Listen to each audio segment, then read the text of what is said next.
Assalamualaikum warahmatullahi wabarakatuh.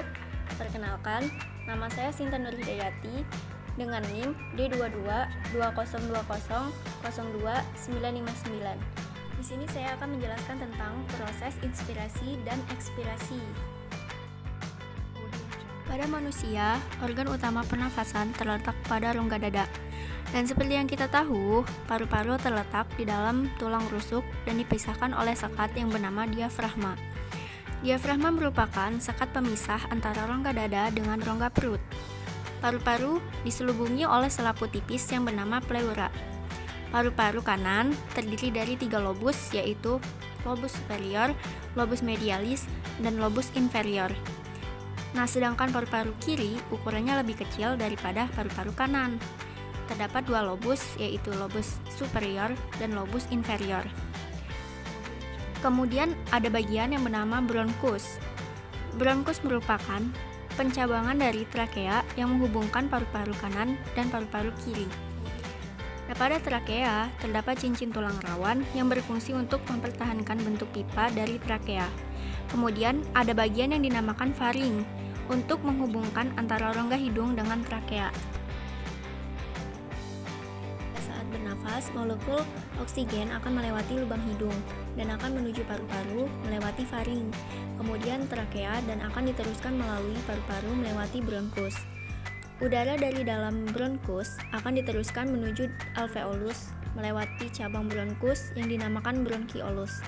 Dari dalam bronkiolus, udara akan diteruskan menuju alveolus untuk terjadi pertukaran antara oksigen dan karbon dioksida. Alveolus dikelilingi oleh banyak pembuluh kapiler. Alveolus terdiri dari ruangan-ruangan kecil yang dinamakan ruangan alveolus. Di dalam ruangan alveolus tersebut terdapat banyak pori-pori. Di dalam pembuluh kapiler terdapat banyak sel yang nantinya akan mengikat molekul oksigen, sehingga molekul oksigen dalam alveolus berdifusi keluar menuju pembuluh kapiler dan akan diserap oleh sel darah merah, sehingga sel darah merah yang tadinya berwarna keunguan akan berubah warna menjadi merah karena adanya kandungan oksigen. Oksigen selanjutnya diedarkan ke seluruh tubuh oleh sel darah merah melalui pembuluh-pembuluh darah. Sedangkan molekul-molekul karbon dioksida akan berdifusi ke dalam alveolus dan akan berkumpul di dalam ruangan alveolus.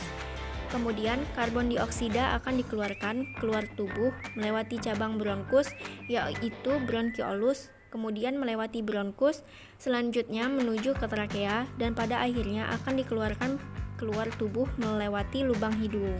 Proses menghirup udara dari luar atau menghirup oksigen itu dinamakan dengan proses inspirasi, di mana otot diafragma itu berelaksasi sehingga masuklah udara dari luar ke dalam tubuh dan juga ke dalam paru-paru, dan terjadilah pertukaran antara oksigen dengan karbon dioksida di dalam alveolus. Selanjutnya ada proses ekspirasi, di mana otot diafragma berkontraksi sehingga udara yang ada di dalam tubuh yang kaya akan karbon dioksida itu dikeluarkan melewati lubang hidung dan keluarlah dari tubuh. Nah, proses inspirasi dan ekspirasi inilah yang disebut dengan proses respirasi, di mana proses ini selalu kita lakukan di dalam kehidupan sehari-hari tiap menit dan tiap detiknya. Sekian dari saya. Mohon maaf apabila ada kesalahan dalam penjelasan, karena di sini saya juga masih belajar. Dan terima kasih. Wassalamualaikum warahmatullahi wabarakatuh.